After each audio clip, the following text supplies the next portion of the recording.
You don't have to sit alone, the little girl said gently. Daniel Carter didn't look up. I do, he said quietly, his voice tired and rough. I want to sit alone. So don't worry about me, okay? You shouldn't be talking to strangers anyway. He expected her to leave. Instead, the small voice came a little closer. There's still space on the bench. Could I sit here for a little bit? I'm waiting for my mom, and she told me to stay where she can see me. Daniel closed his eyes for a moment, then shifted slightly to the side. Fine, he said. You can sit, but I'm not very good company. That's okay, she said as she climbed onto the bench beside him. I can be good company for both of us. For a moment, they sat in silence. Snow fell softly. People walked past carrying wrapped gifts and cups of hot chocolate. A group near the fountain began singing Christmas carols, slightly off-key but happy. The little girl noticed the papers in Daniel's hands. She leaned a little closer, careful, polite, not touching, just looking. She could see the hospital logo at the top, lines of words she didn't understand, and a diagram of a heart. Are you waiting for someone? She asked gently. Daniel stared at the papers for a long moment before answering. I was. The girl tilted her head. Were? The person I was waiting for, he said slowly. Decided she didn't want to wait with me anymore, so she left. The girl looked at the papers again. Is it because you're sick? Daniel gave a small, tired smile. You're very observant. It says heart right there, she said, pointing with her mitten. And you look like my mama did when the doctor told her she was sick. Daniel turned and looked at her more carefully now. Your mom is sick? She nodded. Yeah. But she still works, and she still makes Christmas. Daniel looked down at the papers again, then folded them slowly and held them in his lap. For a few seconds, neither of them spoke. Then the little girl said softly, You know, you don't have to sit here by yourself. I can sit with you. And if you want, you can tell me what happened. My mama says talking makes the heavy stuff a little lighter. Daniel let out a long breath through his nose. He didn't know why, but it suddenly felt very hard to keep everything inside. I got these this morning, he said, tapping the papers lightly. Test results. The doctor says, my heart is very sick.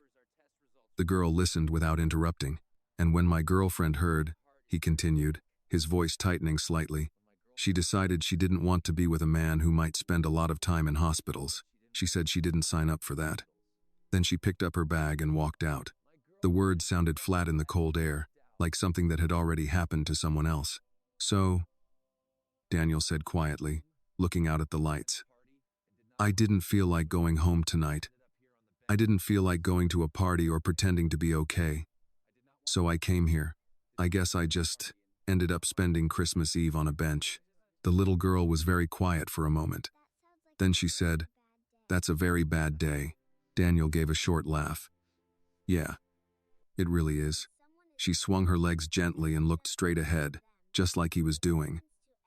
Then she turned to him and spoke very gently. You're sick, she said, and you think people will leave because of that. But my mama was sick before too, so I understand a little. When someone you love is sick, it's scary, but it also means they need people more, not less. Daniel looked at her, surprised by the calm way she said it. So, she continued, if you come to our house tonight, it will be you and me and my mama, 3 people. We'll sit at the table together, and you won't have to sit on this bench by yourself thinking about sad things. He shook his head slowly. No, I don't think that's a good idea. The girl frowned a little. Why not? Because, he said quietly, I'm a sick man, and when people find out you're sick, they leave. It's easier that way. I don't want to show up at your house and then disappear one day. You're just a kid. You don't need that. The little girl listened very carefully. Then she held out her mittened hand. My name is Annie, she said. I forgot to tell you before. He looked at her small hand, then shook it gently. Daniel. Okay, Daniel, Annie said. Now we're not strangers anymore. She scooted a little closer on the bench. My mama says when someone is sick, that's when you sit closer, not farther away, she said. So if you're sick, then you should sit with us on Christmas. 3 people can share the sad and make it smaller. And you won't have to be alone. Daniel felt his throat tighten again. You said the person you were waiting for left, Annie continued softly. But we're not leaving. We're right here. And if you come eat with us, then tonight you'll have a family table instead of a cold bench. Across the street, the grocery store door opened, and a woman stepped out carrying 2 heavy bags. She looked around quickly, searching the park, then spotted Annie and started walking toward them. Annie waved. "That's my mama," she said, then looked back at Daniel. "Come meet her. And if you still want to sit alone after that, you can, but you don't have to." Sarah Williams noticed the man before she reached the bench. "Annie," Sarah called gently as she walked toward them, grocery bags heavy in her hands. "Honey, I told you to stay where I could see you." "I did, Mama," Annie said quickly, running to take one of the bags from her. "I was right here, and I made a friend." Sarah's eyes moved to Daniel. He stood straight, polite, like a man who had been raised to respect mothers. "I'm sorry if I worried you," he said. "She just came and sat with me. I hope that was all right." Before Sarah could answer, Annie spoke quickly, like she was afraid the moment might disappear if she didn't explain everything. "Mama, this is Daniel. He had a very bad day. The doctor said his heart is sick, and the lady he loves left him, so he was going to sit alone on Christmas. But I told him he didn't have to." Sarah blinked, surprised by the honesty of that introduction, but Daniel gave a small, embarrassed smile. "She's not wrong," he said quietly. Sarah looked at him more carefully now, really seeing him. The pale face, the tired eyes, the envelope in his hand that looked like hospital paperwork. She softened immediately, the way women do when they recognize real pain. "Well," she said gently, "Christmas Eve is a hard night to spend alone." "Yes, ma'am," Daniel said quietly. "It is." Annie tugged on her mother's sleeve. "Mama, I told him he can come have Christmas with us," she said. "So he won't be alone." Sarah looked at Daniel, and for a moment he thought she might say no, that she would take Annie's hand and walk away, and this strange, fragile moment would end right here on the sidewalk. But Sarah just said, "We don't have much, just a small dinner, but no one should be alone on Christmas." Daniel opened his mouth to politely refuse again, and that was when he saw her. Across the street, walking under the Christmas lights, was Vanessa. She was wearing the white coat he had bought her last winter, her hand wrapped around the arm of a tall man in a gray scarf.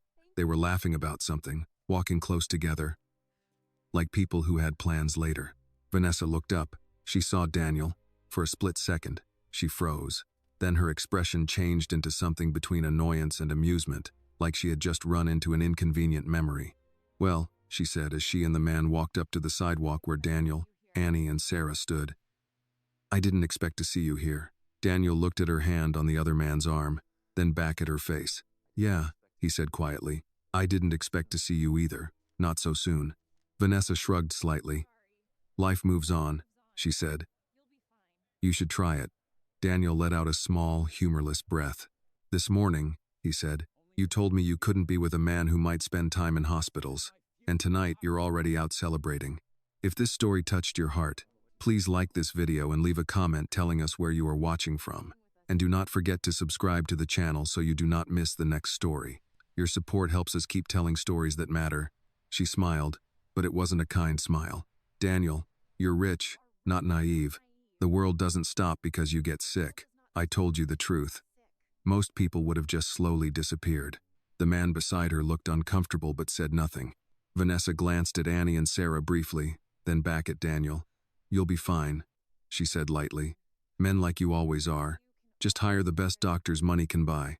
Then she turned, looped her arm more tightly through the other man's arm, and said over her shoulder, "Merry Christmas, Daniel." And just like that, she walked away. For a moment, no one spoke.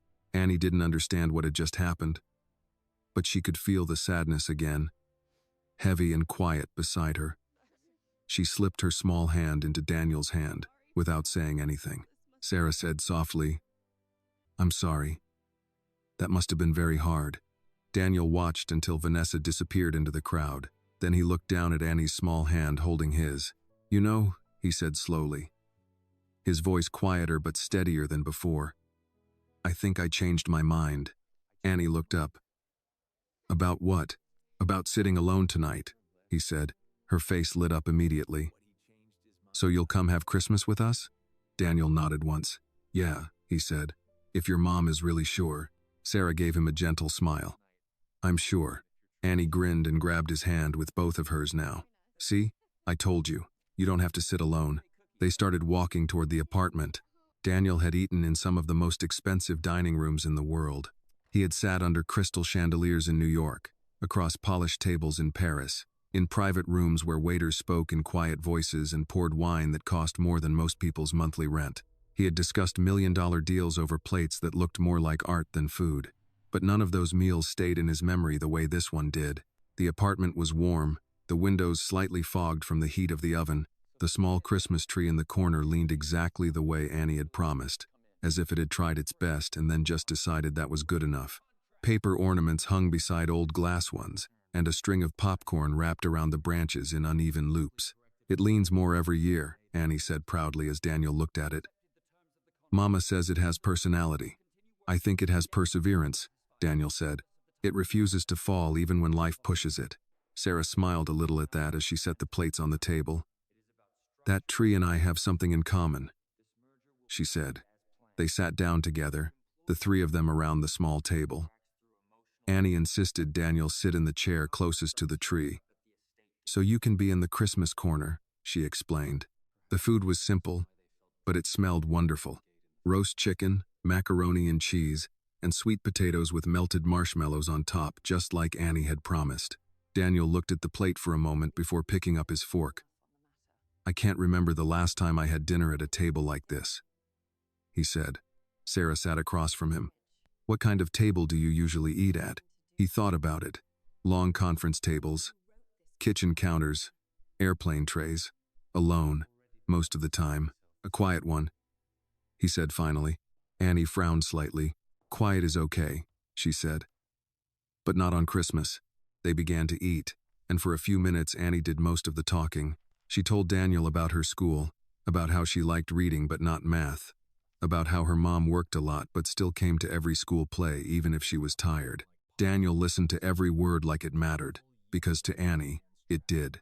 Halfway through dinner, Sarah looked at him and said gently, You don't have to tell us anything you don't want to, but sometimes it helps to say things out loud.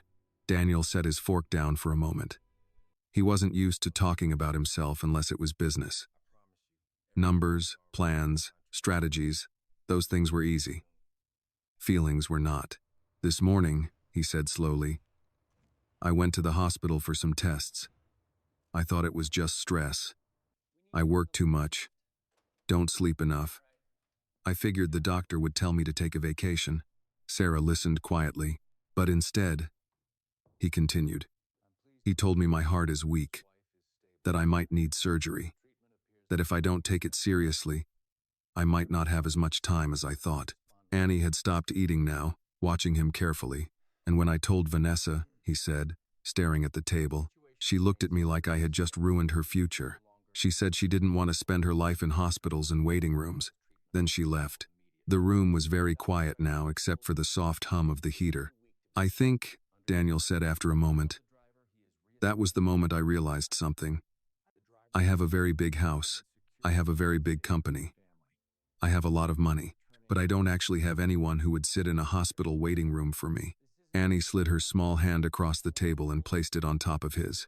I would, she said simply. Daniel looked at her, his eyes suddenly burning again. I'm serious, Annie continued. I'm very good at waiting. I wait for Mama all the time when she works late. Sarah reached over and squeezed Annie's shoulder gently, then looked at Daniel. You don't know us, she said, but I know what it feels like to sit in a doctor's office and hear bad news. And I know what it feels like to be afraid and still go home and cook dinner and keep going because someone is counting on you. Daniel nodded slowly. You understand more than most people I know. Sarah gave a small, sad smile. Life teaches some people earlier than others. They finished dinner, and Annie insisted Daniel help her put a star on top of the leaning tree. He had to stand on a small step stool while Annie held the tree steady and Sarah laughed softly from the couch. Perfect, Annie said when the star was finally straight. Now it's a proper Christmas. Later, They sat in the living room with mugs of hot chocolate. Annie sat on the floor with crayons, drawing very seriously on a piece of paper. Daniel looked around the apartment again. It was small, a little worn, but everywhere he looked there were signs that someone cared. Clean dishes drying on a towel, a stack of library books, a photo of Annie and Sarah taped to the wall. "You built a good life here," he said quietly to Sarah. She followed his gaze around the room. "I built a safe life," she said. "That was the goal." "That's harder," he said. Annie suddenly stood up and walked over, holding her drawing. "I made something," she announced. She handed the paper to Daniel. It was a drawing of a small house with a crooked Christmas tree beside it. 3 stick figures stood in front of the house holding hands. One was tall, one medium, one small. Above them was a big yellow star. "That's you," Annie said, pointing to the tall stick figure. "And that's Mama. And that's me." Daniel stared at the drawing for a long moment. "You drew me very tall," he said quietly. "You are tall," Annie said, "and you look less sad when you're standing next to us." He swallowed and nodded, unable to speak for a second. "Can I tell you something, Daniel?" Annie asked. "Of course." She climbed up onto the couch beside him. "When I saw you on the bench," she said, "you looked like you were lost. Not like you didn't know where the park was, but like you didn't know where your people were." Daniel felt that sentence land somewhere deep inside him. "And now?" he asked softly. Annie leaned her head lightly against his arm. "Now you found us," she said. "So you're not lost tonight." Daniel looked at Sarah, and she held his gaze for a moment. There was no pressure in her eyes, no expectation, just a quiet understanding, and a kind of strength he hadn't seen in a long time. Outside, snow continued to fall, covering the city in white. Inside the small apartment, the leaning tree glowed softly, and a 6-year-old girl sat beside a man with a broken heart and acted like it was the most normal thing in the world. For the first time in months, Daniel did not think about the test results in his coat pocket. For the first time in a very long time, he thought about something else instead. He thought about what it might feel like to belong somewhere. Daniel did not leave right after dinner. At first, he told himself he would stay just long enough to be polite. Long enough to finish the hot chocolate Annie insisted on making extra sweet because it's Christmas. Long enough to thank Sarah properly for the meal. Long enough to step back out into the cold and return to his large, silent house where nothing waited for him except expensive furniture and unopened mail. But time moved differently in that small apartment. Annie sat cross-legged on the floor, carefully coloring the drawing she had made earlier. Every now and then she would look up to make sure Daniel was still there, like she didn't quite trust that he wouldn't disappear if she looked away too long. Sarah stood at the sink washing dishes, her movement slow and steady. Daniel stood up automatically after a few minutes and walked over. "Let me help," he said. She shook her head. "You're a guest." "I haven't been a guest in someone's home in a very long time," he replied. "I'd like to earn my dinner." She handed him a towel. "All right," she said. "You can dry." They worked side by side in comfortable silence for a few minutes. It was the kind of silence that didn't feel empty, the kind that felt like two people sharing the same space without needing to fill every second with words. "You don't talk like most people I know," Sarah said after a while. Daniel glanced at her. "Is that a good thing or a bad thing?" "It means you're not trying to impress anyone," she said. "Most people who have money make sure you know it within 5 minutes." He gave a small smile. "Most people who know I have money treat me differently within 5 minutes, so sometimes it's easier not to mention it." She studied him for a moment, then nodded slowly like that answer made sense. When the dishes were done, Annie ran over and grabbed Daniel's hand. "Come see the tree when the lights are off," she said. "It looks better in the dark." She turned off the lamp, and the room fell into a soft glow from the Christmas lights alone. The little tree leaned in the corner, glowing gold and red and green, reflecting in the window like there were 2 trees instead of 1. "It's beautiful," Daniel said quietly. Annie leaned against his side. "Mama says Christmas isn't about how big the tree is," she said. "It's about who is sitting near it." Daniel felt that sentence settle somewhere deep in his chest. After a while, Annie started to yawn, her head dropping against his arm. "Okay, little one," Sarah said gently. "Time for bed." "I'm not tired," Annie mumbled, already half asleep. "You say that every night," Sarah said with a smile. Annie stood up. then suddenly turned and hugged Daniel around the waist without warning. He froze for a second, surprised, then slowly put his arms around her small shoulders. "I'm glad you didn't sit alone," she said sleepily. "Merry Christmas, Daniel." "Merry Christmas, Annie," he said softly. Sarah led Annie down the short hallway, and Daniel heard quiet voices, the sound of a blanket being pulled up, and Annie asking if Daniel would still be there in the morning. "I'm sure he has his own home to go to," Sarah said gently. Daniel looked around the small living room while they were gone. The couch had a blanket folded neatly over one side. There were children's books stacked on a small shelf. On the wall were a few photos, Annie at different ages, always smiling, always with her mother. Sarah came back a minute later and sat down across from him. "She'll sleep like a rock now," she said. "Christmas always wears her out." Daniel nodded, not sure why he suddenly felt nervous sitting there alone with Sarah in the quiet apartment. "Thank you," he said after a moment. "For tonight. You have no idea what this meant to me." Sarah leaned back slightly in her chair. "I think I do," she said. "I've had nights like that too." He looked at her. "When you said earlier that you understood doctors' offices, you meant it, didn't you?" She nodded slowly. "A few years ago," she said, "I got very sick. I couldn't work for a while. Bills piled up. Annie was still very little, and her father decided that wasn't the life he wanted." Daniel didn't interrupt. "I remember sitting at our kitchen table after Annie went to sleep," Sarah continued, her voice calm but distant, like she was looking at an old memory. "I had a stack of medical bills in front of me and $23 in my bank account, and I thought, this is how people disappear, not all at once, just piece by piece until there's nothing left." Daniel felt his hands tighten slightly. "But we didn't disappear," she said. "I got better. I went back to work. I learned how strong I actually was because I didn't have a choice." She looked at him then, directly.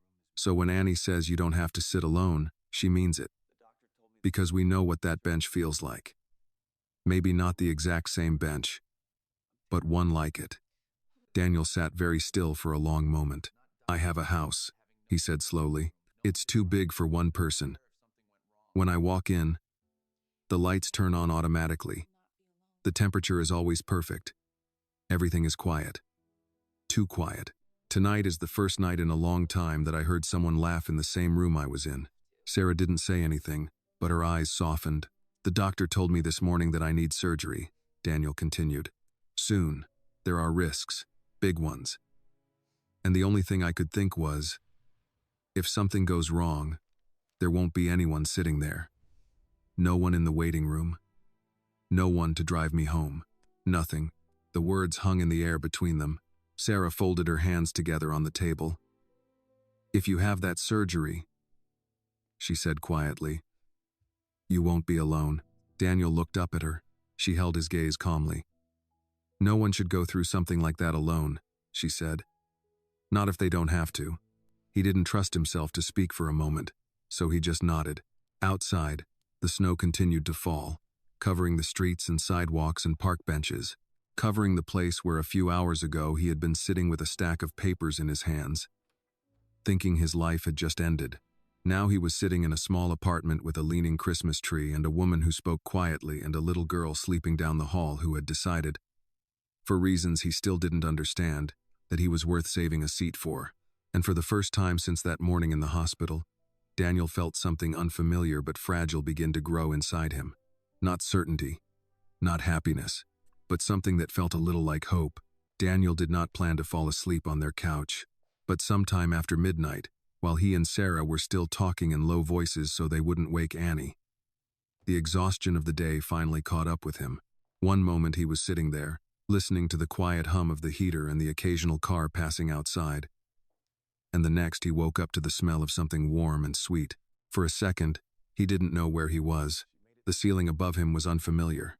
The couch beneath him was too short for his height, and a knitted blanket had been placed over him sometime during the night. He sat up slowly, his heart giving that now familiar tight squeeze in his chest, and heard Annie's voice from the kitchen. "He's still sleeping," she whispered, not very quietly. "Do you think he's okay, Mama?" "I think he's just tired," Sarah replied softly. "Yesterday was probably a very long day for him. Daniel stood and walked toward the kitchen. Annie turned immediately when she saw him. "You're awake," she said, as if this was very good news. "I am," he said, his voice still thick with sleep. "I'm sorry. I didn't mean to fall asleep on your couch." "You didn't fall asleep," Annie said seriously. "You passed out from Christmas." Daniel laughed quietly. "That sounds like a real medical condition." Sarah handed him a mug of coffee. "Sit," she said. "Breakfast is almost ready." He sat at the small table again, and Annie climbed into the chair across from him like this was already a routine they had done 100 times. "What are we having?" he asked. "Pancakes," Annie said proudly. "Christmas pancakes. They're shaped like snowmen, but sometimes they look like blobs." "They look perfect," Daniel said, even though the one she showed him looked more like a lopsided cloud than a snowman. They ate together, and Daniel realized something strange. The tight feeling in his chest was still there. The diagnosis was still real. The future was still uncertain, but the fear was quieter this morning. Like someone had turned down the volume. After breakfast, Annie disappeared into her room and came back with a small box wrapped in red paper that had clearly been folded and taped by a child. "This is for you," she said, holding it out to him. Daniel blinked in surprise. "Annie, you didn't have to get me anything." "I didn't buy it," she said. "I made it." He carefully opened the paper. Inside was a small photo frame made out of popsicle sticks, painted blue and covered in tiny glitter stars. Inside the frame was the drawing she had made the night before, the 3 stick figures holding hands in front of the crooked tree. "I made it last week in school," Annie said. "But I didn't know who the tall person was going to be yet. Now I know." Daniel ran his thumb lightly over the glitter stars. He had received watches worth tens of thousands of dollars, rare bottles of wine, expensive artwork. None of them had ever made his hands shake like this. "Thank you," he said quietly. "This is the best gift I've ever received." Annie smiled like she had known that would be true. A little later, Daniel stood near the door, putting on his coat. The time had come for him to go back to his other life, the big house, the company, the doctors, the decisions he didn't want to make. "Do you have to go?" Annie asked, her voice small but trying to be brave. "I do," he said gently. "But I'll come back and visit, if that's okay with your mom." Sarah, who was standing near the kitchen, nodded. "You're welcome here, Daniel. But only if you come as a friend, not as a man who feels like he owes us something." He understood what she meant. Pride, dignity. Lines that shouldn't be crossed. "I'd like to come back as a friend." Annie walked up and hugged him again, quick and tight. "Friends sit together," she said. "Remember?" "I remember," he said softly. When Daniel stepped outside, the cold air hit his face, and he paused on the sidewalk. For a moment, he just stood there looking up at the gray winter sky. Then he reached into his pocket and pulled out his phone. "James," he said when the call connected, "cancel my meetings this week." There was a pause on the other end. "Sir, you have the board review, the investor call, and—" "Cancel them," Daniel repeated. "And schedule a meeting with the cardiac surgeon. The best one. I want to talk about the surgery as soon as possible." Another pause. "Yes, sir," James said. "Right away." Daniel ended the call and stood there for a moment longer. For the first time since the diagnosis, he was not making this decision because he was afraid of dying. He was making it because, for the first time in a long time, he had a reason to try to live. He got into his car and drove home. The house greeted him the way it always did, lights turning on automatically, the temperature perfect, everything silent and in its place. But this time, when he walked into the kitchen and set Annie's glitter-covered photo frame on the counter, the house didn't feel quite as empty. He looked at the drawing again. 3 stick figures holding hands in front of a crooked Christmas tree. "You look less sad when you're standing next to us," Annie had told him. Daniel touched the edge of the frame lightly. Then he looked around the big, quiet house and said out loud, to no one and to himself at the same time, "I think I'd like to look less sad." That afternoon, he sat in the surgeon's office and listened carefully as the man explained the procedure, the risks, the recovery, the chances. "When would you like to schedule the surgery?" the doctor asked. Daniel thought about a small apartment with a leaning Christmas tree, about a little girl who believed no one should sit alone, about a woman who had said no one should go through something like that without someone in the waiting room. "As soon as possible," Daniel said. Because now, whether he lived or died, there was someone who would notice if he didn't come back. And that changed everything. Daniel had always believed that hospitals were places where powerful people went to fix problems quickly. You hired the best doctors. You paid for the best rooms. You signed the forms, scheduled the procedure, and then you walked out a few days later and went back to work. That was how the world worked when you had money. Problems became inconveniences. Inconveniences became appointments. But sitting in the cardiology wing 3 days after Christmas, Daniel realized there was one thing money could not buy. It could not buy someone who was scared for you. The waiting area was quiet, filled with the low hum of machines and the soft shuffle of nurses' shoes on polished floors. Across from him, an elderly couple sat side by side, holding hands without speaking.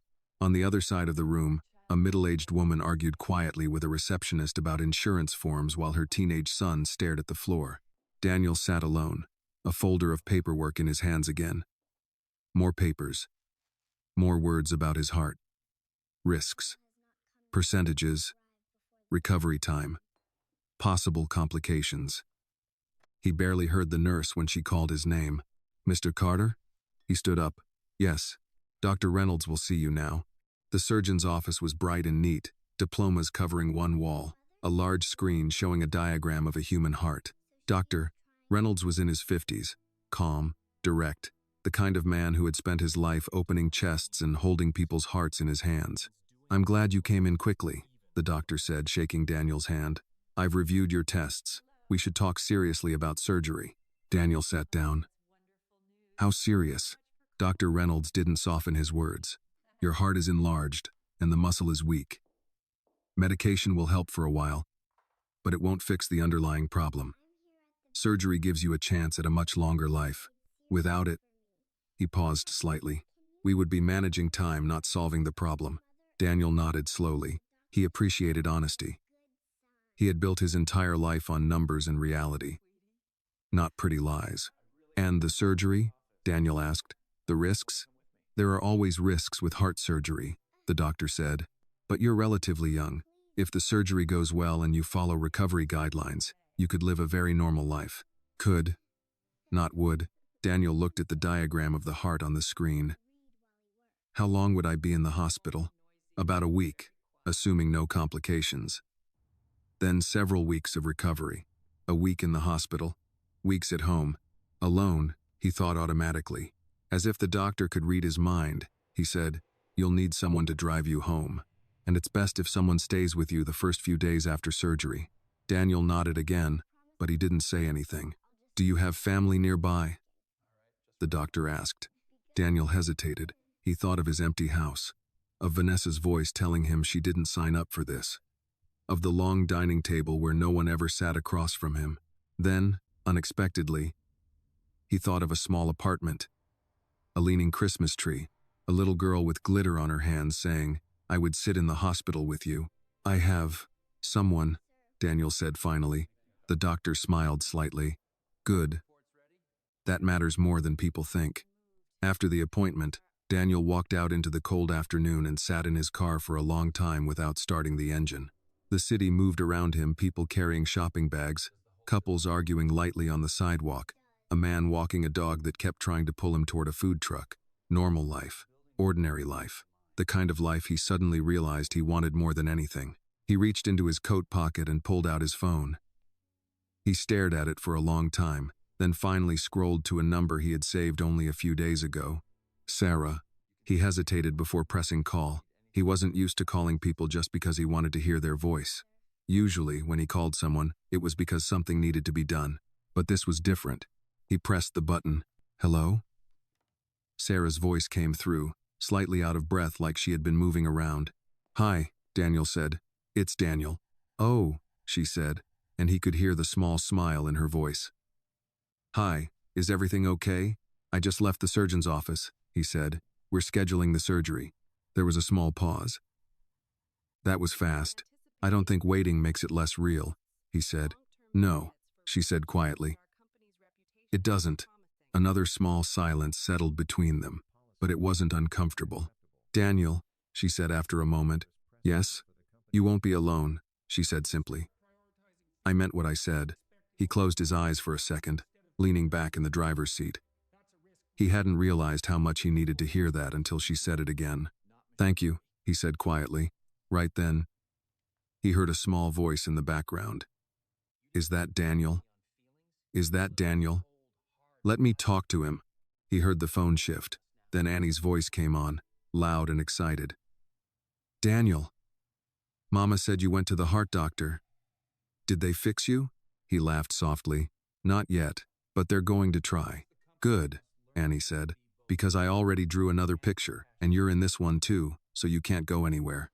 He felt his throat tighten again, but this time he was smiling. "That sounds like a very important reason to stay alive." "It is," Annie said seriously. "Also, Mama says after surgery you have to eat healthy food.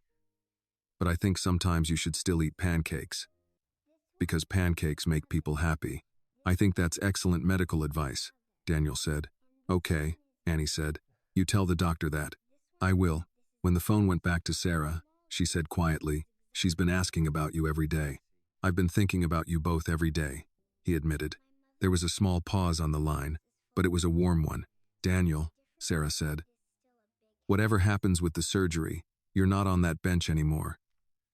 Do you understand?" He looked out through the windshield at the winter sky.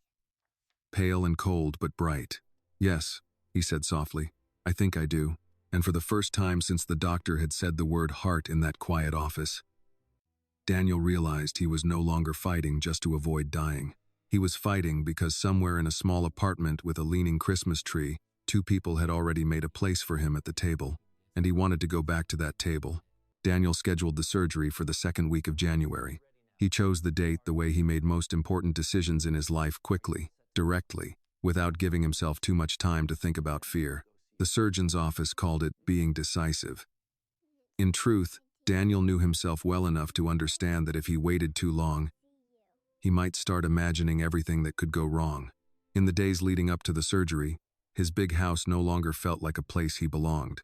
He found himself spending less and less time there, and more time in the small apartment across town where the Christmas tree still stood in the corner, now slightly more crooked than before. He didn't arrive with gifts or expensive things. The first time he came back after Christmas, he brought a toolbox. The kitchen sink had been dripping. Sarah had mentioned it casually on Christmas night, and 2 days later Daniel stood under the sink in rolled-up sleeves, tightening a pipe while Annie lay on the floor beside him, holding a flashlight very seriously. "You're very good at this," Annie said. "I build companies," Daniel replied from under the sink. "Fixing a pipe is much easier than fixing a company." "Companies break?" she asked. "All the time," he said, "usually because people stop listening to each other." Sarah, standing at the stove, glanced over at him when he said that, like she understood he wasn't just talking about business. After that day, Daniel became a quiet part of their routine. He came over after Annie's school sometimes and helped her with reading. He discovered she loved stories about explorers and astronauts, people who went far away but always tried to come home again. On Saturdays, he and Annie went to the small park near the apartment, where she showed him which swings were the fast ones and which bench was their bench, even though it wasn't the same bench where they first met. Sometimes he and Sarah would sit at the small kitchen table after Annie went to sleep and talk about ordinary things: work, bills, school, the price of groceries, the way the world seemed harder than it used to be. One evening, about a week before the surgery, Sarah asked, "Are you scared?" Daniel thought about lying. He had spent most of his life pretending he wasn't afraid of anything. "Yes," he said finally, "I am." She nodded like that was the right answer. "Good," she said. He looked at her surprised. "Good? People who aren't scared sometimes don't fight hard enough," she said. "Fear means you know something matters." He thought about that for a long time. A few days later, Annie made him a card. On the front, she had written in large, uneven letters, "For your heart surgery." Inside, she had drawn another picture. This time it was a hospital with a big red heart above it. 3 stick figures stood outside holding hands. One of the stick figures was lying in a bed inside the hospital window. "That's you," Annie explained. "And that's me and Mama outside. We're waiting." Daniel looked at the drawing for a long time. "You drew us waiting," he said quietly. "Yeah," Annie said, "because you said you were scared no one would be there, so I wanted you to see that we will." He swallowed and nodded. "Thank you," he said. This is very important. The night before the surgery, Daniel couldn't sleep. He walked through his house, turning lights on and off, moving from room to room. The place was spotless, quiet, perfect, and completely empty. He stopped in the kitchen and looked at the glitter-covered photo frame Annie had given him. The three stick figures stood in front of the crooked Christmas tree, holding hands like they belonged to each other. He picked up his phone and, after a moment, drove across town. It was almost 10 when he knocked on Sarah's door. She opened it looking surprised, but not annoyed. "I'm sorry," he said. "I know it's late. I just didn't want to be in that house tonight." She stepped aside immediately.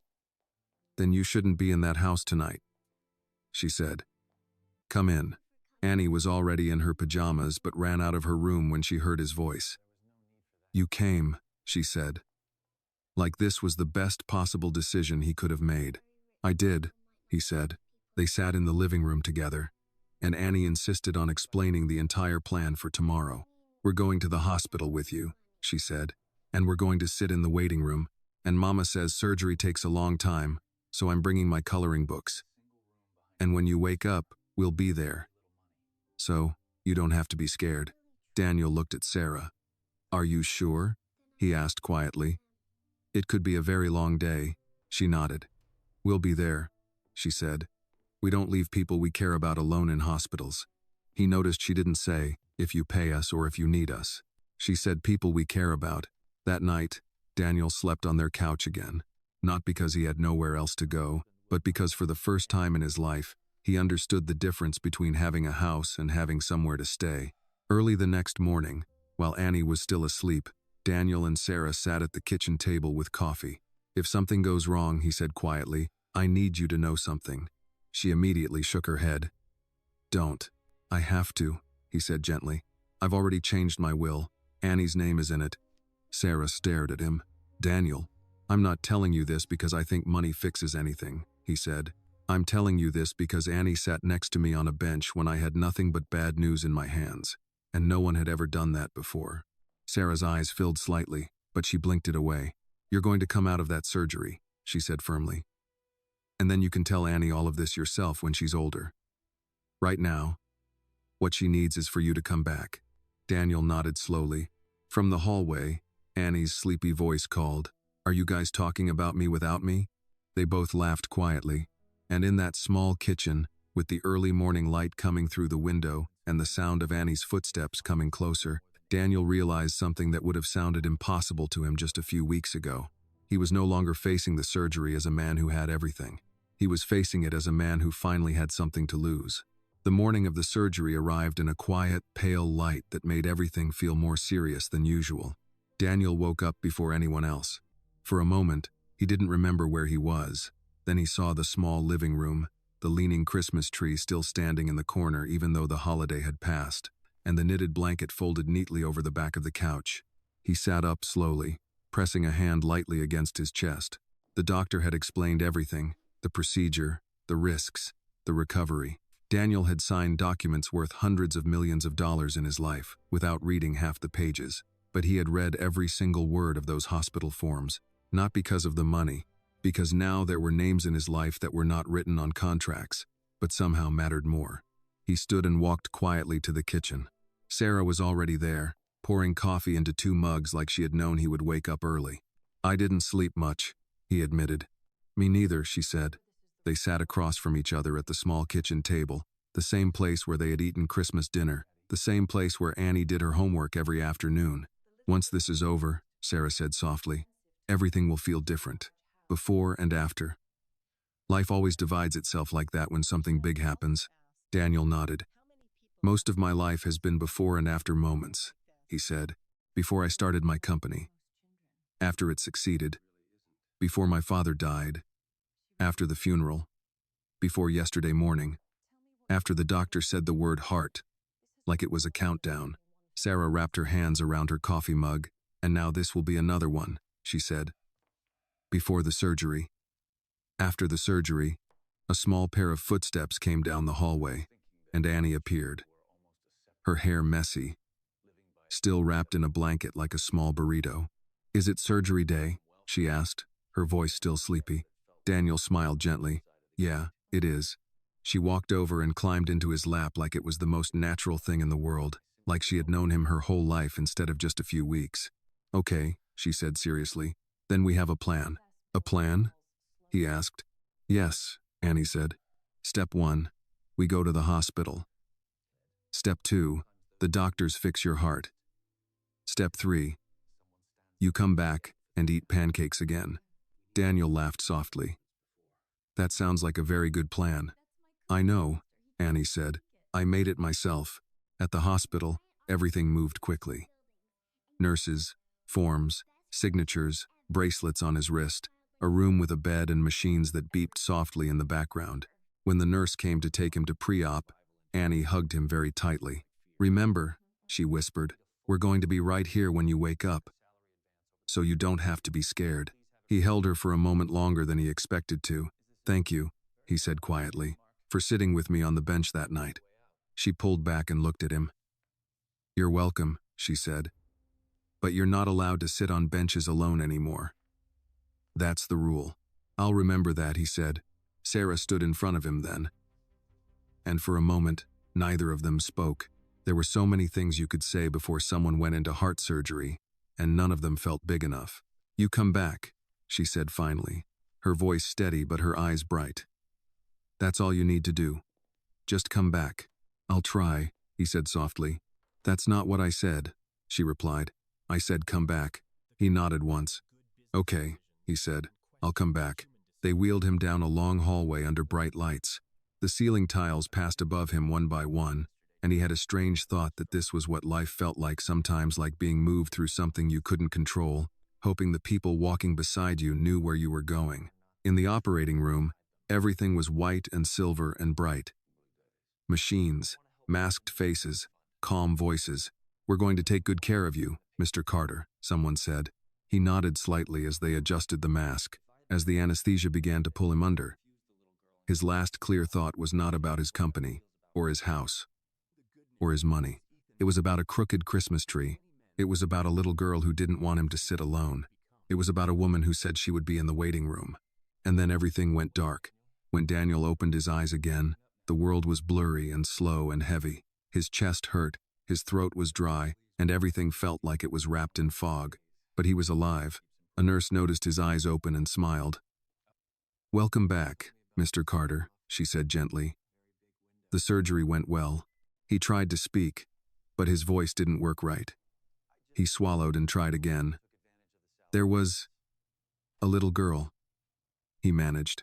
And her mother. Are they? They're here, the nurse said softly. They've been here all day. He closed his eyes for a second, relief washing over him so strongly it almost hurt more than the surgery. Would you like me to tell them you're awake? She asked. He nodded slightly. A few minutes later, he heard small footsteps first. Daniel?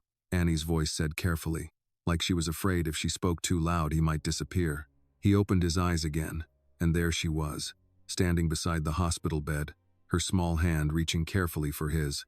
I told you, she said softly, her eyes shining but not crying. We were going to be right here. Daniel looked past her at Sarah, who stood a little farther back, her hands clasped together like she had been holding herself still for hours. You came back, she said quietly. He couldn't say much, but he squeezed Annie's hand gently. He had gone into that surgery afraid of dying. He woke up realizing he had survived for a reason, because somewhere along the way, between a cold bench and a small apartment with a leaning Christmas tree, a man who had everything had found the only thing he actually needed, someone who would sit in the waiting room.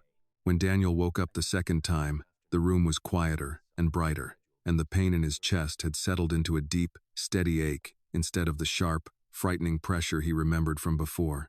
For a few seconds, he just lay there, listening to the slow, steady beeping of the heart monitor beside him. The sound was strange and comforting at the same time, proof that his heart, broken, weak, unreliable as it had been, was still working. He turned his head slightly and saw Annie asleep in the chair beside his bed, curled up under a hospital blanket that was far too big for her.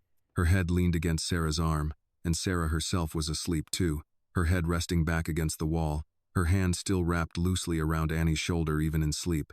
They had stayed. The nurse noticed he was awake and walked in quietly. You should be very proud, she said softly. Not everyone has people who stay this long in waiting rooms. Daniel looked at Annie and Sarah again. They're not technically family, he said, his voice still rough. The nurse smiled gently. Sometimes the people who choose to stay are more family than the ones you're born with. She checked his IV and the monitor, then said, "The surgery went very well. The doctor will talk to you later today. But right now, your job is simple. Rest and let your heart heal." Rest. It sounded like such a small thing, but Daniel realized he had not truly rested in years. Even on vacations, he checked emails. Even at night, he thought about work. Even in silence, his mind was loud. But now, lying in that hospital bed with a long scar across his chest and two people sleeping in uncomfortable chairs, just so he wouldn't wake up alone, Daniel felt something inside him slow down for the first time in a very long time. A few minutes later, Annie stirred. She opened her eyes, looked confused for a second, then saw Daniel watching her. Her face lit up instantly. "You're awake," she said, a little too loudly. Sarah woke up immediately. "Annie, quiet. Honey," she whispered, then looked at Daniel and exhaled like she had been holding that breath for hours. "Hi," she said softly. "Hi," he answered. For a moment, none of them said anything. There are moments in life when words are too small, and this was one of them. Annie carefully stood up and walked to the side of his bed. "Does it hurt?" she asked. "A little," he admitted. "But not as much as before." She nodded seriously. "That's because they fixed the broken part." He smiled slightly. "I think they did." Sarah stepped closer. "The doctor came out after the surgery," she said. "He said it went as well as they hoped. He said you were strong." Daniel let out a slow breath. Strong. He had always thought strength meant working longer hours than everyone else, making harder decisions, never showing fear. Now he was starting to think strength might be something else. "Thank you for staying," he said quietly. Sarah shook her head a little. "We told you we would." "I know," he said, "but people say a lot of things. Not everyone does them." Annie reached up and very carefully placed something on the small table beside his bed. It was another drawing. "I made this in the waiting room," she said. "So when you wake up, you wouldn't be bored." He picked it up slowly. The drawing showed a hospital bed with a very tall stick figure lying in it. Next to the bed were two smaller stick figures holding hands. Above all of them was a big red heart, and above that, a very crooked star. "That's the heart they fixed," Annie explained, pointing. "And that's me and Mama. We're still here. And that star is the one from the Christmas tree. So you remember where you're going back to." Daniel looked at the drawing for a long time, his vision blurring slightly again. "I think," he said quietly, "this might be the best hospital room in the world." Annie smiled. "Because we're in it?" "Yeah," he said, "because you're in it." Later that afternoon, the doctor came in and explained the surgery in more detail. Words like successful, repair, recovery, and careful monitoring filled the room. Daniel listened carefully, asking practical questions about medication, physical therapy, how long before he could work again. But when the doctor left, Annie climbed back into the chair and said, "So now what happens?" "Now," Daniel said, "I heal. And then?" "And then," he said slowly, "I try to live differently than I did before." Annie seemed satisfied with that answer. She leaned her head against the side of the bed carefully, making sure not to touch any wires. That evening, when Annie and Sarah had to go home so Annie could sleep in a real bed before school, Annie stood beside him and looked very serious again. "You're not allowed to be sad when you're here alone," she said, "because it's not the same as the bench. Now you know we're coming back." "I know," he said, "and when you get out of the hospital," she continued, "you should come stay with us for a little bit, because the doctor said someone has to watch you." Sarah looked like she was about to tell Annie not to invite people to live with them, but Daniel spoke first. "I think," he said slowly, "that might be the best idea I've heard in a very long time." Sarah met his eyes, searching his face to make sure he wasn't saying it out of pity or gratitude or obligation. "You'd be welcome," she said finally. "But only if you understand something." "What's that?" he asked. "In this house," she said gently, "you're not a billionaire. You're just Daniel. And you still have to eat vegetables and listen when the doctor says you need to rest." He smiled. a real smile this time. That sounds fair. Annie nodded. And sometimes pancakes, she added. Sometimes pancakes, Daniel agreed. That night, after they left, the hospital room felt quiet again. But it wasn't the same kind of quiet as before. Before, the quiet had felt like emptiness. Now it felt like waiting. And Daniel realized something as he lay there, listening to the steady beeping of his repaired heart. A few weeks ago, he had been a man sitting alone on a bench, holding a piece of paper that felt like the end of his life. Now he was a man in a hospital bed, holding a child's drawing that looked like the beginning of something. And for the first time in a very long time, Daniel Carter was not afraid of what came next. Daniel was discharged from the hospital 5 days later, with a paper bag full of medication, a list of instructions, and a stern warning from Dr. Reynolds. No lifting anything heavier than 10 pounds, no driving for a few weeks, plenty of rest, short walks, and someone needs to stay with you, the doctor said, looking at him over his glasses. Heart surgery is not something you recover from by pretending you're fine. Daniel gave a small smile. I'm starting to learn that pretending I'm fine is not a long-term strategy. Good, the doctor said. Then you're already making progress. Sarah handled most of the discharge paperwork while Daniel sat in a wheelchair, which he hated but was too tired to argue about. Annie walked beside him very seriously, holding the paper bag with his medication like it was a very important job. I'm in charge of the heart medicine, she explained. Mama is in charge of the food, and you are in charge of resting. That sounds like I have the easiest job, Daniel said. No, Annie said. Resting is actually very hard for grown-ups. Mama says you guys don't know how to do it. Sarah laughed quietly. She's not wrong. Instead of giving the driver his home address, Daniel gave him Sarah's. The car ride was quiet. Daniel watched the city pass by through the window, feeling strangely like he was seeing everything differently. People walking dogs, a man arguing into his phone, a woman carrying a toddler on her hip while holding a grocery bag in the other hand. Ordinary life.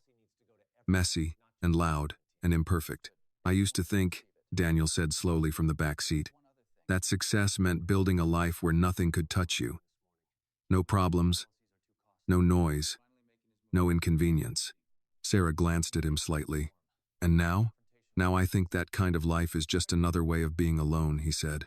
Annie reached over from the middle seat and carefully patted his arm like she was comforting someone much younger than herself. It's okay, she said. You live with us now, so you're not alone.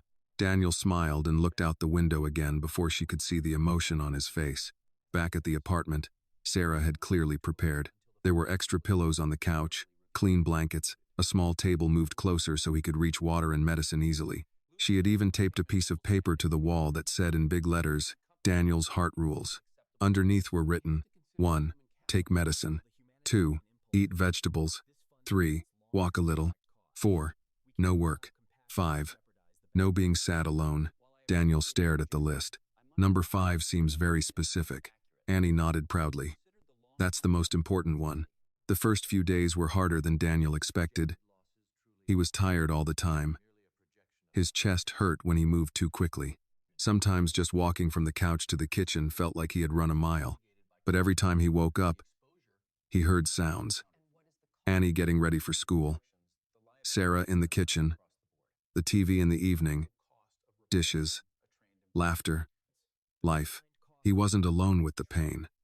And that made the pain easier to carry. One afternoon, about a week after he left the hospital, Daniel was sitting at the small table while Annie did her homework. Read this sentence, she said, pushing a book toward him. My teacher says reading out loud helps you get stronger. He looked at the sentence and read slowly. His voice still not as strong as before. Sometimes the people who help you the most are the ones you didn't expect to meet. Annie grinned. That's about you.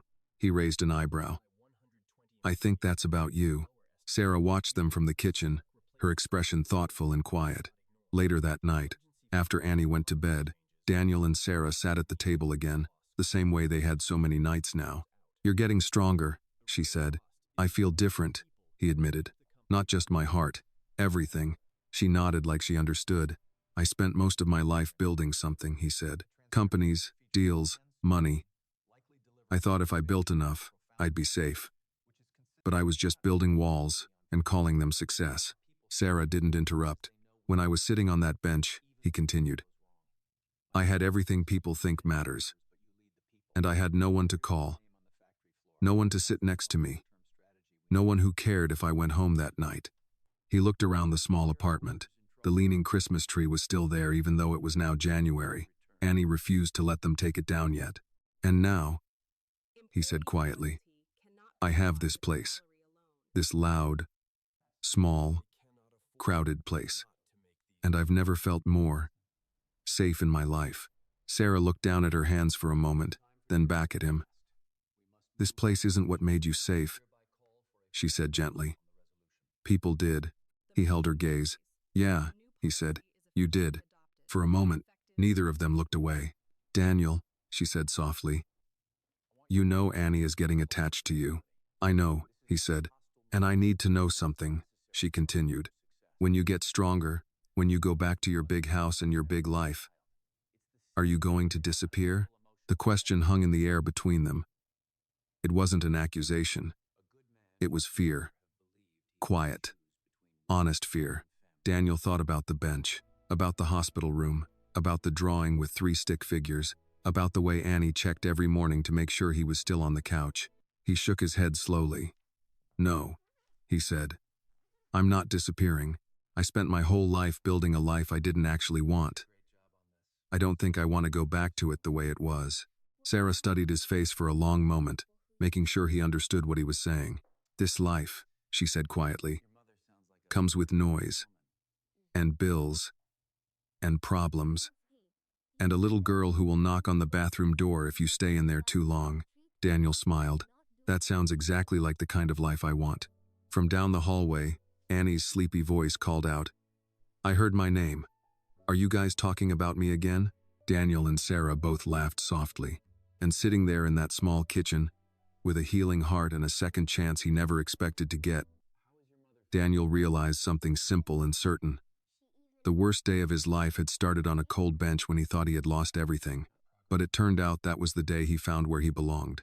By the second week of recovery, Daniel could walk from the couch to the end of the hallway and back without needing to sit down. Annie timed him every day like it was an Olympic sport. 27 seconds, she announced one afternoon, looking at the kitchen timer very seriously. That's 3 seconds faster than yesterday. Your heart is getting better. I'm glad I have such a strict coach, Daniel said, lowering himself carefully back onto the couch. You need one, Annie replied, because you're not good at resting. You keep trying to stand up and do things. From the kitchen, Sarah called out. She's right. Sit down, Daniel. He raised his hands slightly in surrender and sat back.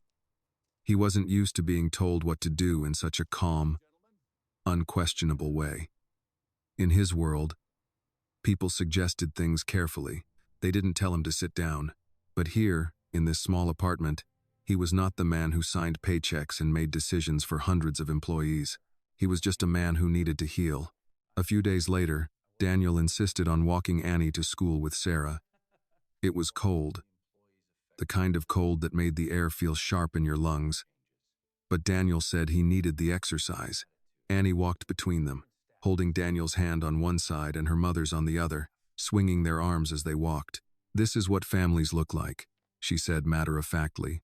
Daniel and Sarah exchanged a quick glance over her head but said nothing. At the school gate, Annie turned to Daniel. You're going to rest today, right? She asked. Yes, ma'am, he said. And take your medicine? Yes, ma'am. And not do secret work on your phone? He smiled. You sound exactly like your mother. That's because Mama is very smart, Annie said, then hugged him quickly before running toward the school building. Daniel watched her go, his expression thoughtful. She really loves you, Sarah said quietly beside him. Daniel nodded slowly. I know, he said. That scares me a little. Sarah looked at him. Why? Because I don't ever want to be another person who walks out of her life, he said. Sarah was quiet for a moment.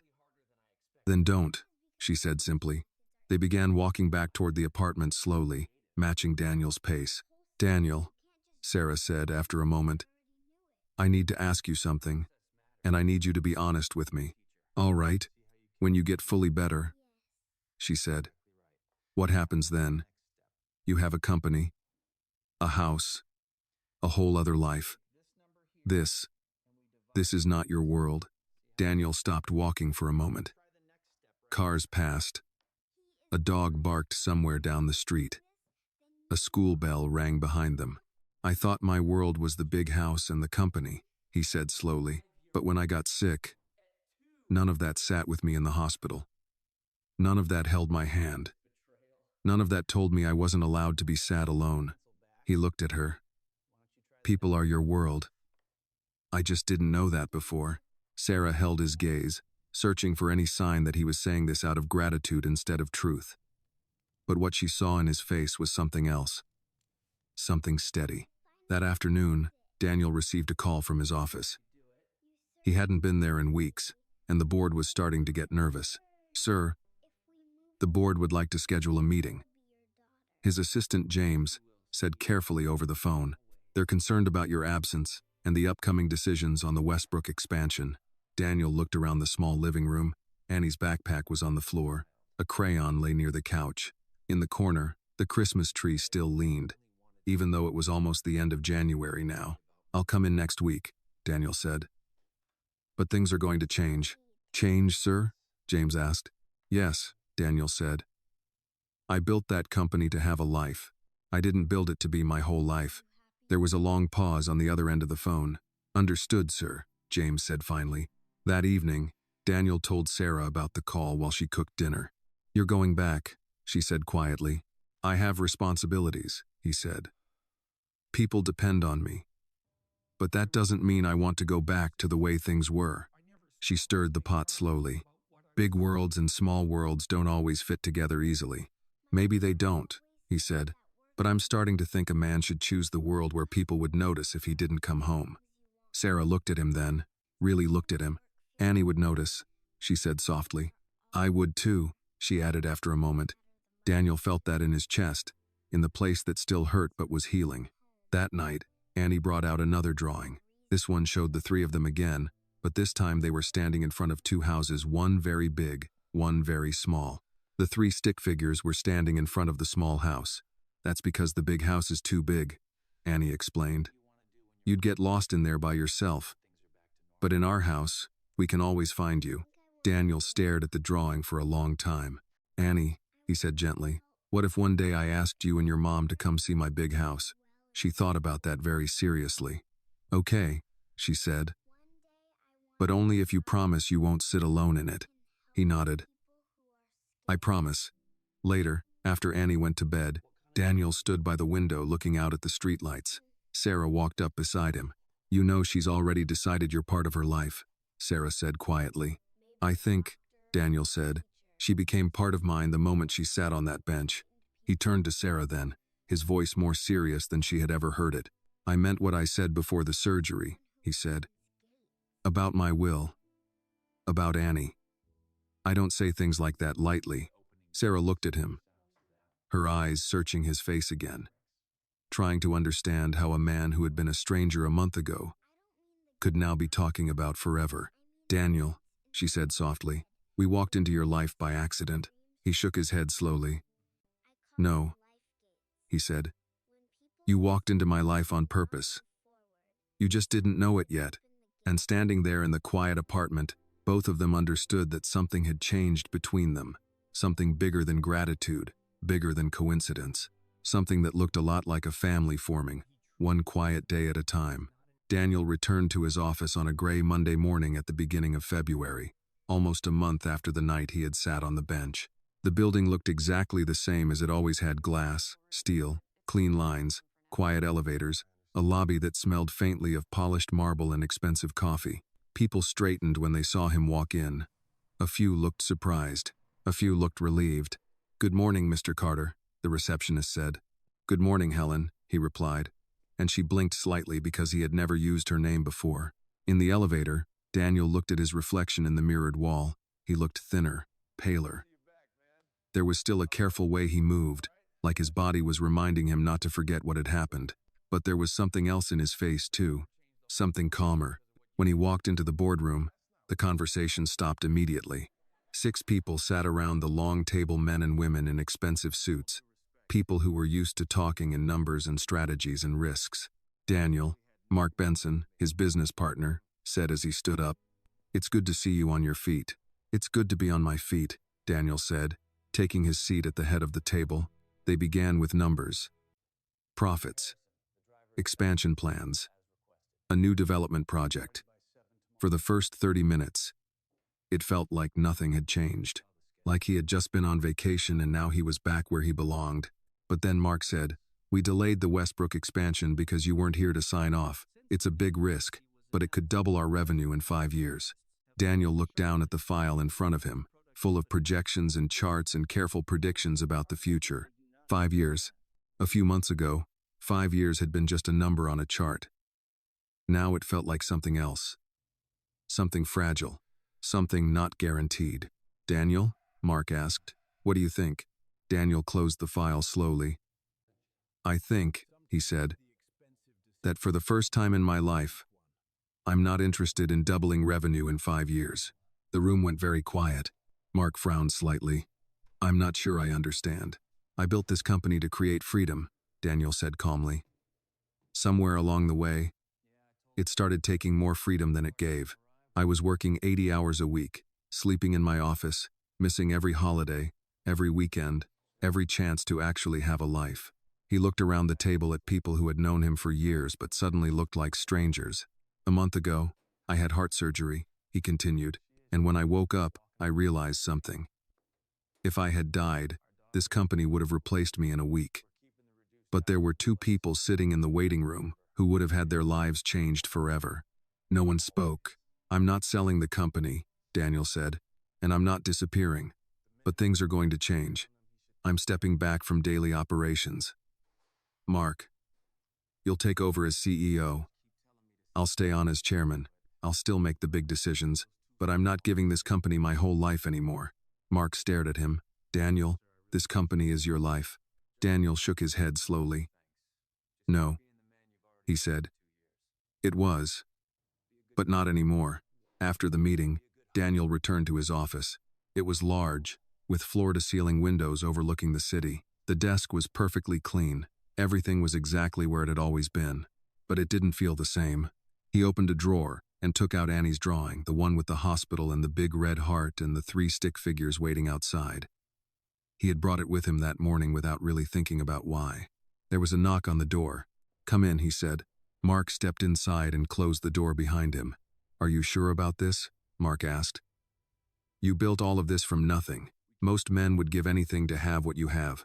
Daniel looked out the window at the city for a long moment before answering. "I almost died," he said quietly.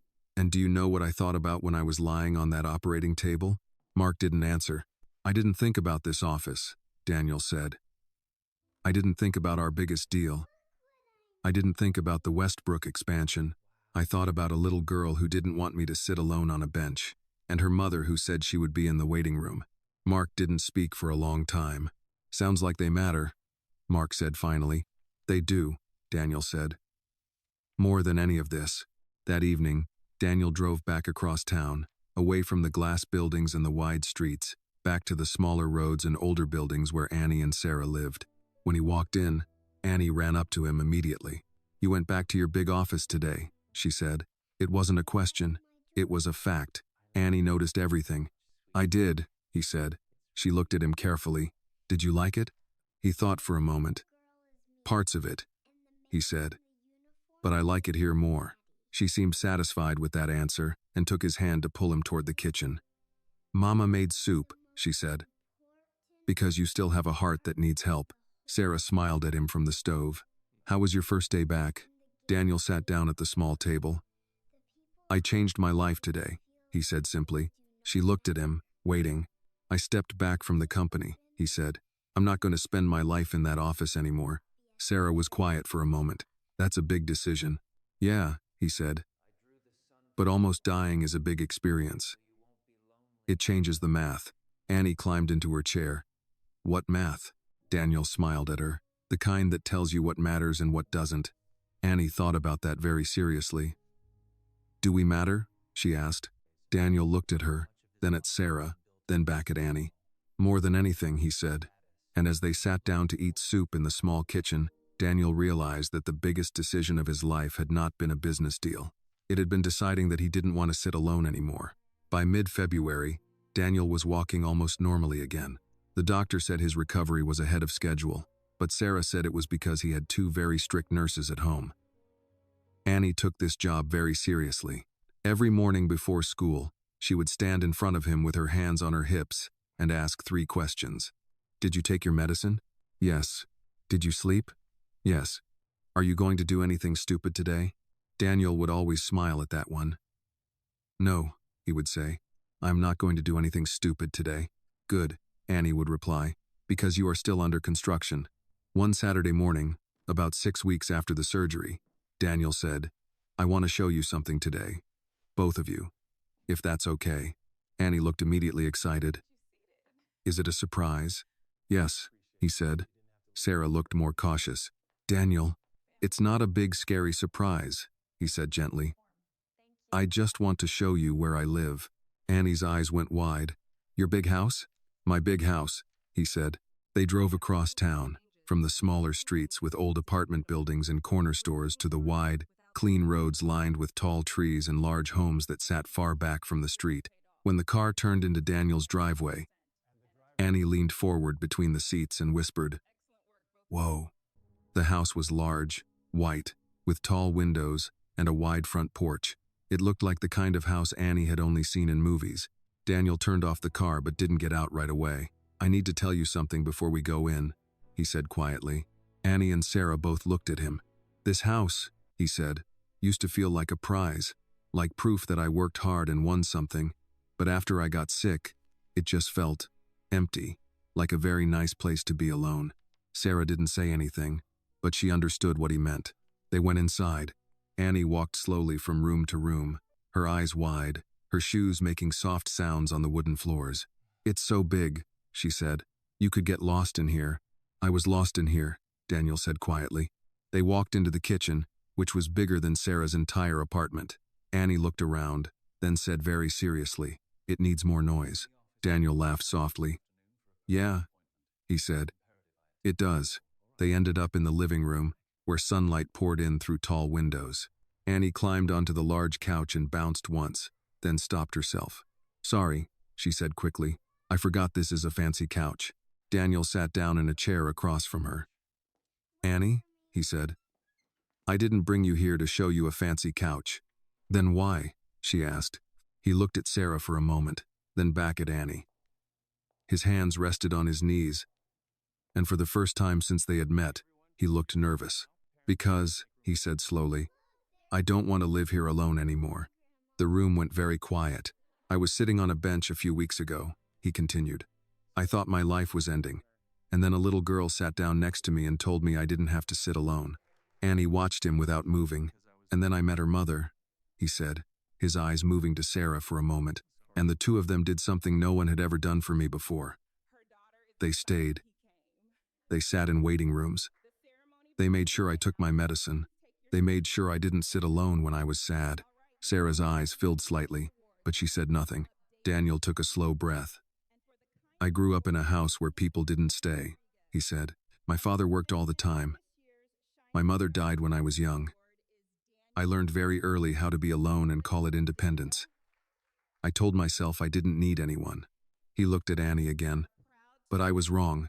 Annie slid off the couch and walked over to stand in front of him. I don't want to just visit you, Daniel said softly.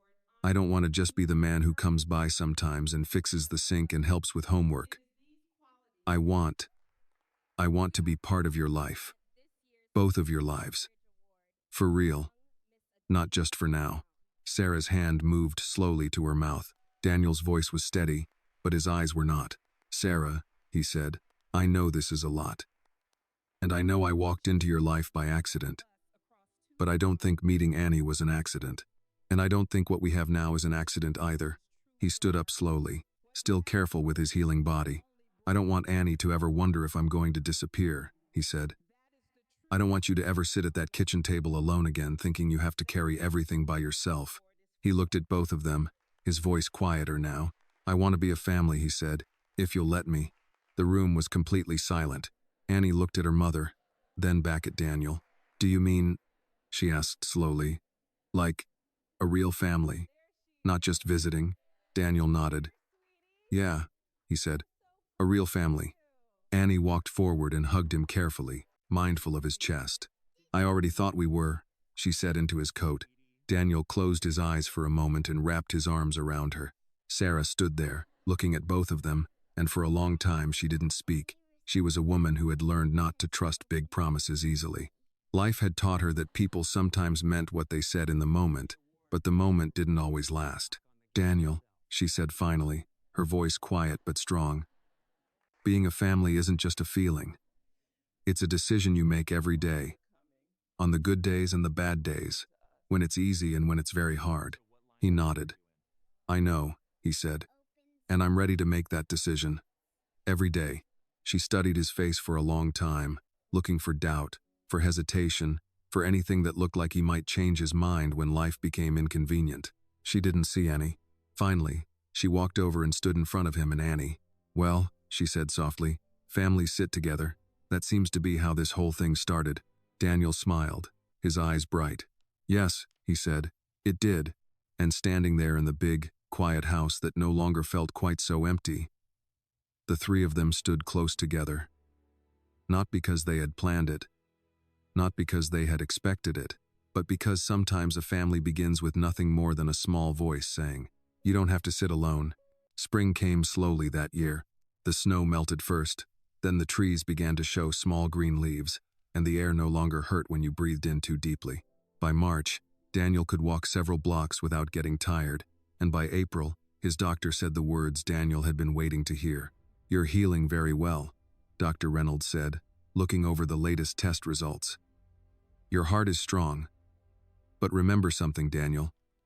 Surgery fixes the muscle. It doesn't fix the life that made the muscle weak in the first place. That part is up to you. Daniel nodded. I understand, he said. And this time, he really did. Life settled into a new rhythm after that. Daniel didn't move Sarah and Annie into the big house right away. Instead, he did something that surprised even himself. He sold the big house. When he told Sarah, she stared at him like she wasn't sure she had heard correctly. You sold it? It was too big, he said simply. And it had too many empty rooms. I don't need empty rooms anymore. What did you buy? She asked. Daniel smiled a little. You'll see. The new house was not a mansion. It was a 2-story house on a quiet street with a small front yard and a big tree in the front. It had a wide porch with enough space for 3 chairs. Inside, there was a living room where you could see the kitchen, and a kitchen where you could see the dining table, and a dining table where no one would ever have to sit alone unless they wanted to. Annie ran through the house the first time they saw it, opening doors and looking in closets. This house is the right size, she announced. You can't get lost, but you can still play hide and seek. Daniel looked at Sarah. That was exactly the design requirement, he said. They moved in at the beginning of summer. The leaning Christmas tree was gone, but Annie insisted on keeping the crooked star from the top of it. She said every house needed a crooked star so people would remember that perfect things were not the things that made you happy. Daniel went back to work, but not the way he used to. He went to the office 3 days a week. The rest of the time, he worked from home at a desk in the corner of the living room while Annie did her homework at the table, and Sarah moved around the kitchen. Some evenings, Daniel cooked. He wasn't very good at it, but Annie said his pancakes were improving, which she considered a very important measure of success. One evening in December, almost exactly a year after the night on the bench, Daniel said, I want to go somewhere tonight. Where? Annie asked. The park, he said. The bench park? She asked. The bench park, he said. It was cold again, and Christmas lights were wrapped around the trees just like the year before. People walked past with shopping bags and hot drinks, and somewhere a group of kids were singing Christmas songs again. They walked slowly to the bench. The same bench. Daniel stood looking at it for a long moment before sitting down. This time, he didn't sit hunched over with papers in his hands. He sat back and looked up at the lights. Annie climbed onto the bench and sat on one side of him. Sarah sat on the other. Do you remember this bench? Annie asked. I remember everything about this bench, Daniel said. That's where I found you, she said. Daniel shook his head gently. No, he said. That's where you saved me. Annie leaned her head against his arm the same way she had the first night. "You looked very sad," she said. "I was," he said. "I thought I had lost everything." "And now?" she asked. Daniel looked at the lights, then at Sarah, then at Annie. "Now I know I hadn't lost everything," he said. "I just hadn't found you yet." They sat there for a while, the three of them on the bench, not saying much. People walked past them the same way they had a year ago, not knowing that this bench was the place where a man's life had changed. After a while, Annie pointed to a small plaque on the back of the bench. It hadn't been there the year before. She read it slowly, sounding out the words the way she had practiced. "You don't have to sit alone." She looked at Daniel with wide eyes. "You put that there?" He nodded. "Yeah," he said, "because there are a lot of people in this world who think they have to sit alone when things get hard. I wanted them to know they don't." Annie slipped her hand into his. Sarah slipped her hand into his other hand. "See?" Annie said softly. "You're not sitting alone." Daniel looked at their hands, then up at the lights, then out at the world moving around them. A year ago, he had been a man with a failing heart, a broken relationship, and a life that looked perfect from the outside and empty from the inside. Now he was a man with a scar on his chest, a smaller house, fewer meetings, more noise, more laughter, more pancakes, more drawings taped to the refrigerator, and two people who would notice immediately if he didn't come home. He squeezed their hands gently. "I used to think success was about how much you could build," he said quietly. "Now I think it's about how many people sit next to you when you can't stand anymore." The Christmas lights glowed above them, soft and warm in the cold night air, and on a bench in a small park. A man who had once had everything and nothing at the same time sat between the two people who had given him the only thing that really mattered. He was no longer a man sitting alone. He was a father, a husband, and a man who had been given a second heart, not by the surgeon in the hospital, but by a little girl who had once looked at a stranger on a bench and said, "You don't have to sit alone." This story carries a simple but powerful lesson. No one is truly saved by money, success, or status. People are saved by people. Daniel had everything the world considers valuable, yet he was completely alone on the night he thought his life was falling apart. What saved him was not a doctor, not his wealth, but a little girl who chose to sit beside a stranger so he wouldn't feel alone. Sometimes, the greatest act of kindness is not solving someone's problems, but simply sitting with them in their pain. The story reminds us that family is not always the one you are born into, but the one that stays, the one that waits in the hospital, the one that notices when you don't come home. In the end, a successful life is not measured by how much you own, but by who sits beside you when you cannot stand on your own. This video is a work of fiction created with the assistance of artificial intelligence. All characters, events, and situations are not real and do not represent any actual people or true stories. The content is intended for storytelling and emotional illustration only.